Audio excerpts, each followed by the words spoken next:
Welcome to the Lowenstein Sandler podcast series, the Women's Initiative Network, Real Talk.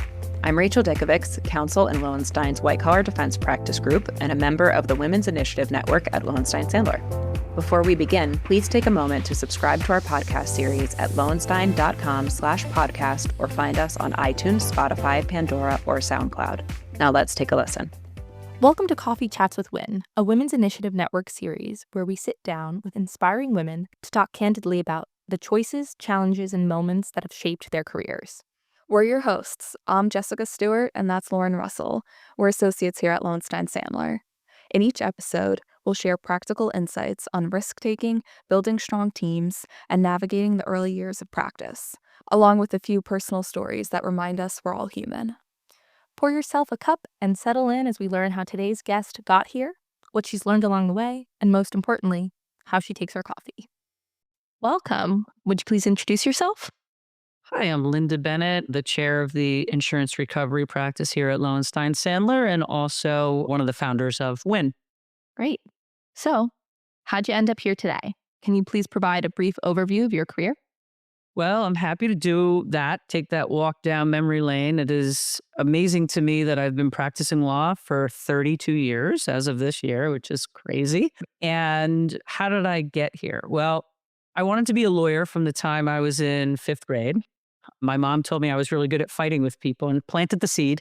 And when I went to law school, I found that I just really loved the law. People would say, "What kind of lawyer do you want to be?" And I said, "I don't care. I love it all." Like, I just loved every one of my classes, except for maybe tax. But I did. I loved every one of my classes. And when I got out of school, the job market was not great. I did not go to a very well-known law school, so finding a job was very hard. And through my mom's network, I actually met with somebody who worked at a firm that did insurance recovery. And I was like, I'll try this and see how it works. And 32 years later, it's worked out very, very well. So it's been a rewarding career, but not one where I graduated law school saying, by God, I want to be an insurance lawyer. Some of it, you have to make the most of opportunities that are presented to you. So in your 32-year career, what do you think is the biggest risk that you've taken? As I look back, I would say the biggest risk that I took was leaving Lowenstein Sandler. When I was a partner here for a couple of years, I had a couple of very beautiful small boys at home, and I was starting to develop a little bit of my own business and also had a lot of responsibilities and demands from lots of different partners at the firm because of my practice area kind of touches every area of the firm.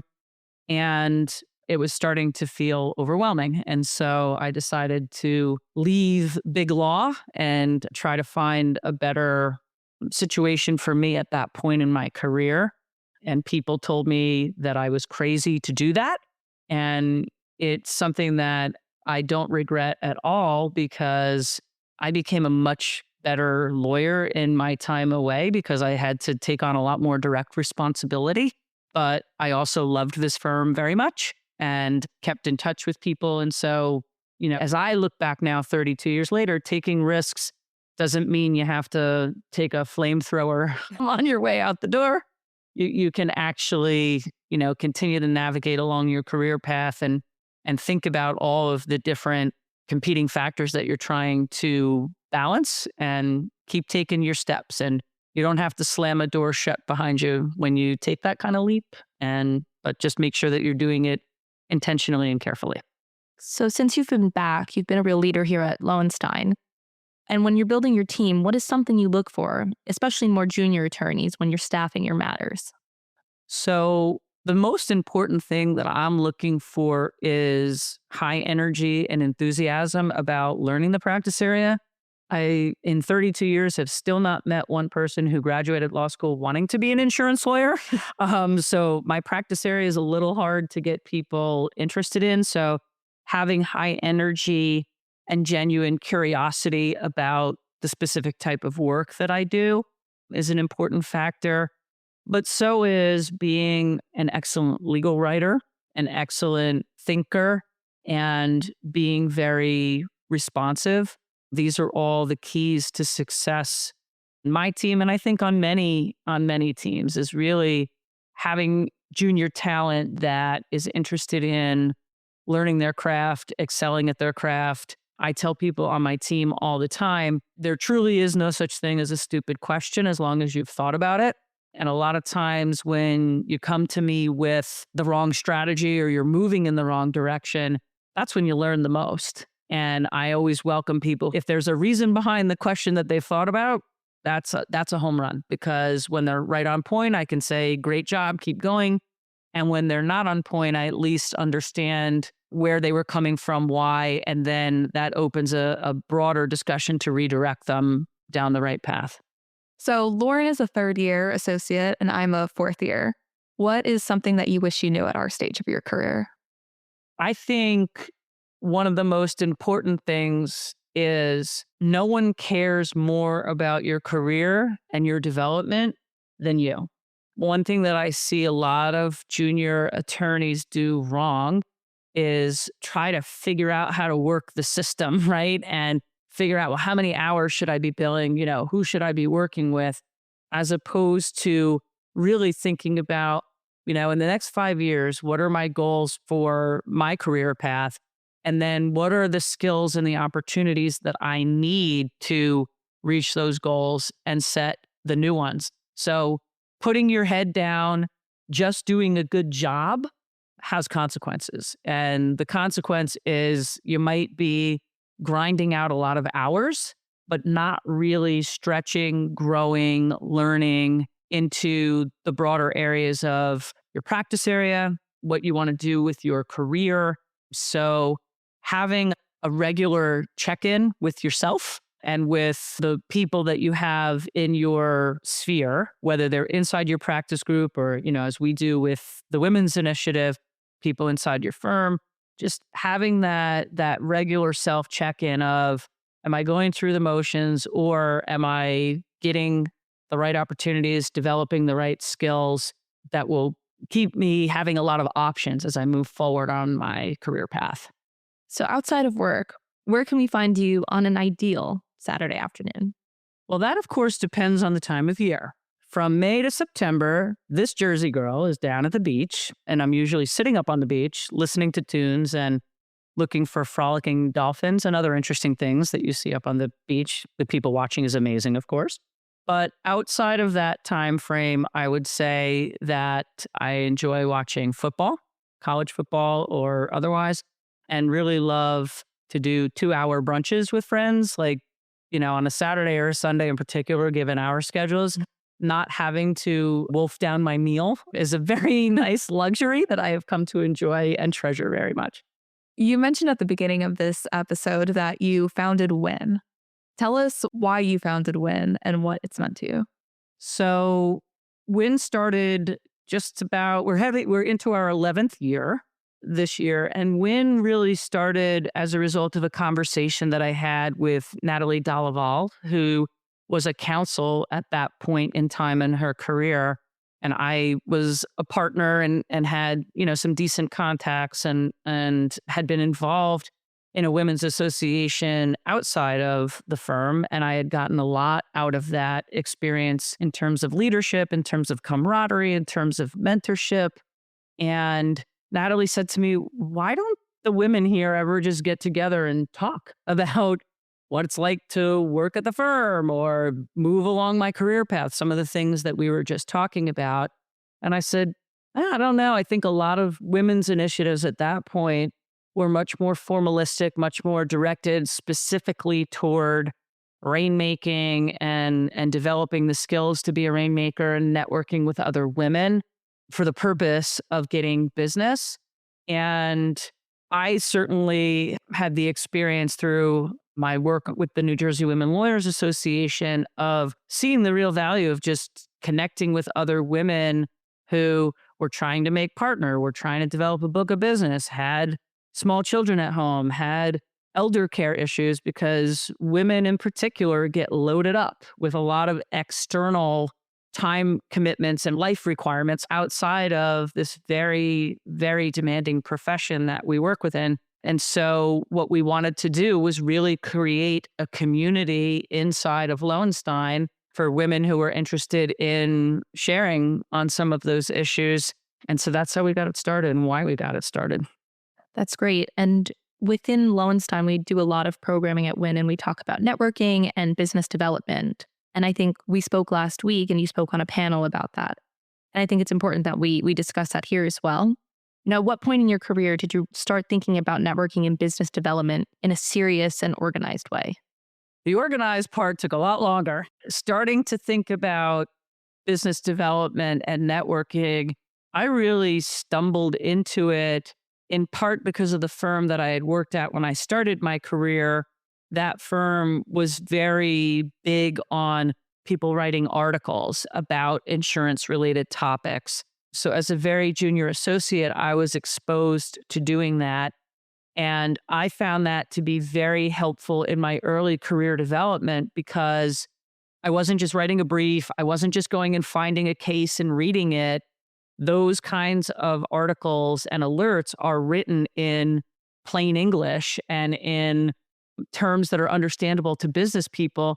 And that just helped me learn a lot more about my practice area. So I don't think I thought of it at that time as business development or networking, but that certainly was when the seed first got planted. But when I came to this firm as a fourth year associate, I was still continuing to do the writing, and the partner that I worked with here did a lot of speaking. So I started going and watching him do speeches.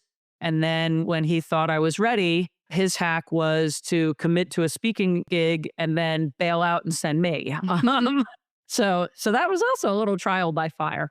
But that too led me to understand the importance of putting my name out there, meeting other lawyers that then would know what I do.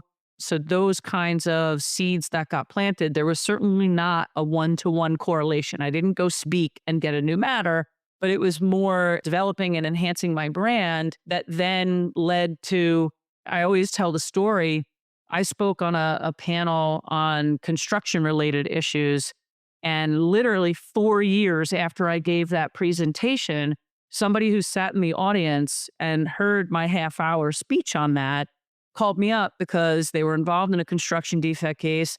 Insurance was a huge part of it.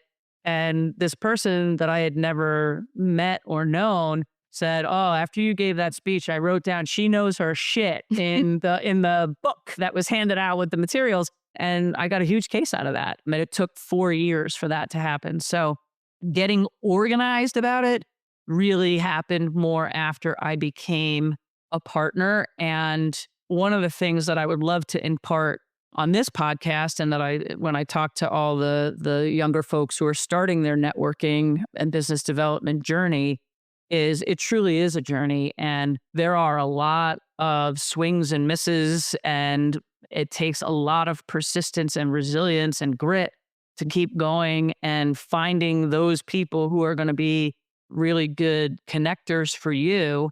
But the payoff pitch is that when you do it, the exhilaration that you get when something lands is really second to none. It becomes addictive for some of us. As a leader in the firm, how, if at all, do you think that your leadership style has changed over the course of your career? I would like to say I've become a softer, more approachable leader, but I think people on my team might challenge that a little bit. Yeah. So the leadership issue is one, it just takes time, experience, and again, a lot of swings and misses on things that work or don't work. But what I do want to say, and I've referenced it a couple of times, but it really was a formative part of my career, was getting involved in the New Jersey Women Lawyers Association. People can find lots of organizations, but getting involved in a nonprofit organization, I had no clue about leading anything when I got involved in that group. And it was very helpful to learn just how to run a board meeting, how to build consensus when people are not agreeing on the direction that the organization is going to go. So I would encourage mid-levels, get involved in those kinds of organizations because you'll get to see lots of different leadership styles. And that was another thing that I've done over the course of my career as I've gotten into more leadership roles, is really watching and learning from other people, both things that I'm like, wow, I want to be more like that person as a leader, or yeah, I definitely don't want to lead that way. Like it's not authentic to my style, or it's not resonating with people to kind of come at an issue in that way. So finding training grounds for yourself very early in your career is a great thing. And I say this tongue in cheek, but it's actually true, particularly in our profession, getting involved in affinity groups, bar associations, nonprofits. Truly, if you show up to 3 meetings, you will be on the board, you will be running something if you show up 3 times in a row. But take those opportunities because you'll get to have impact for the organization that you're involved in. But it really is a great building block for you that translates very much into practicing law, developing business. And for those that leave private practice and go in-house to those kinds of positions, you still need those leadership skills. And in some ways, I think from speaking with my friends, it's even more challenging in those situations because your business people are your clients, they are lay people, and finding ways to lead and have impact in what you're trying to do is challenging. So the earlier that you start working on toning up that muscle, the better you're going to do in your career. Is there somebody you've worked with who you've really liked working with and wanted to emulate their leadership style? And is there something specific that stuck out? Or the opposite? Is there someone's leadership style that you found really ineffective, and what made it ineffective? So I'll answer that question this way. At the time that I was entering the partnership window, that coincided with me starting my family. And this was back at a time when there weren't women partners who had children at the firm.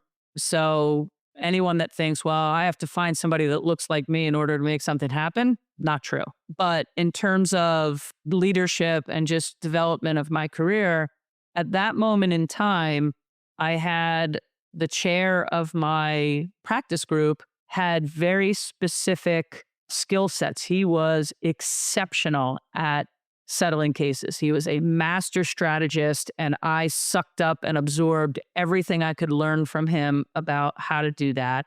He also was very comfortable in that speaking and writing model of developing business, but that was it. He didn't want to go to court. He didn't want to be out in the big room, collecting business cards back at that time. And so I found another partner here who had the litigation skills. And so I started to build a collection of different leaders to watch and learn from, and then develop my own authentic style from within that. And I think it's important as you move along your career path, you are going to need more influences and more data points to continue working on and refining your authentic style of what kind of lawyer you want to be, what kind of leader you want to be, what kind of impact you want to have. That's what's worked very well for me. I take a little bit of this from that person, a little bit of that from that person, a little bit of that from that person.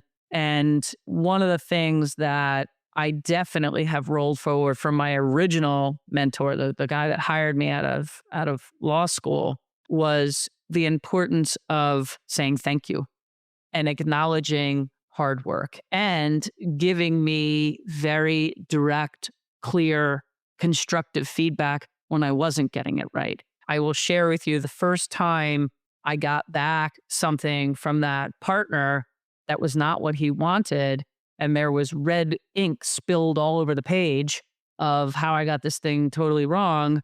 He gave me the feedback and I started crying in his office. And he felt so terrible. He sent me flowers. I'm like, this is not how this is supposed to work. I'm the one who screwed up. But I mean, that happened 32 years ago and I still remember it because getting the constructive feedback is very important and clear constructive feedback is really important to the development of your career path. But there's a way to deliver it that is encouraging and enhancing and constructive. And then I have worked with others that don't follow that model. And so I try very hard when somebody crushes it and does a great job on my team, they hear all about it. When somebody swings and misses and they don't do it well, they hear all about it, but in ways that are intended to be empowering and constructive and have people continue to develop their skills. So as someone who sought out mentors and looked up to leaders, and as more junior attorneys very earlier on in our career, what is something you look for when you're mentoring associates or more junior attorneys? Well, something that I learned when I was the mentee that I now tell people who want to be my mentee, now that I sit in the role of mentor, the way that I had a lot of people early on in my career willing to mentor me was I found ways to make their life easier. Because the people that are sitting in those chairs or have gotten to their point in their career that you want to be are very, very busy people, and they don't have a lot of time. But the way that you make time for them to spend time with you is to clear things off of their desk. And so that's what I started doing early on in my career. When somebody would give me a research assignment, I would go and do the research assignment and then come in and say, and by the way, as a result of the research I did, we need to serve these discovery requests. We need to amend the complaint. We need to, so taking tasks and easing their minds creates the time and space for the mentor to spend time with you. And I have definitely experienced that with the many people that I mentor, both inside and outside of my group. The women involved in WIN. This is a really important labor of love for me. I want it to continue and grow and thrive, but having the time to do it all and plan it all myself is not something that can be done.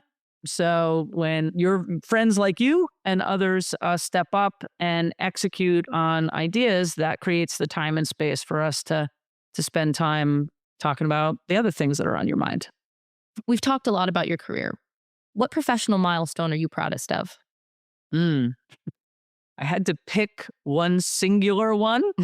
I would say I was most proud of arguing before the New Jersey Supreme Court in October of 2025, last year.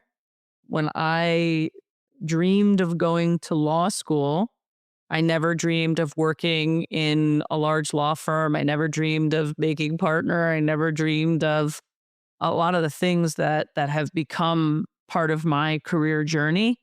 But truly, in a million years, I would have bet my entire life that I would not have had the opportunity to do something like that. And it was particularly special to me because, unfortunately, my mom was not able to be physically present or watching on Zoom. But I know that I was up there and I made her very proud in the year that she passed away. Now, for our most important question on this podcast, how do you take your coffee? I do not get my caffeine from coffee. I am a Pepsi Max and Diet Pepsi drinker. And what I try to do is hold myself off until at least 11 a.m. before I have it. And some days I do it and other days I don't. Thank you so much for joining us, Lynda. Thank you. Appreciate being here. Thank you for joining us for this episode of Coffee Chats with WIN. We hope that today's conversation offered you a perspective you can use. Whether you're charting your next move, mentoring the next generation, or simply looking for a dose of motivation with your morning brew. If you enjoyed the episode, please follow the series and share it with a colleague. Until next time, keep investing in your growth in your community, and don't forget to tell us, how do you take your coffee? Thank you for listening to today's episode. Please subscribe to our podcast series at lowenstein.com/podcasts or find us on iTunes, Spotify, Pandora, or SoundCloud. Lowenstein Sandler podcast series are presented by Lowenstein Sandler and cannot be copied or rebroadcast without consent. The information provided is intended for a general audience. It is not legal advice or substitute for the advice of counsel. Prior results do not guarantee a similar outcome. The content reflects the personal views and opinions of the participants. No attorney-client relationship is being created by this podcast, and all rights are reserved.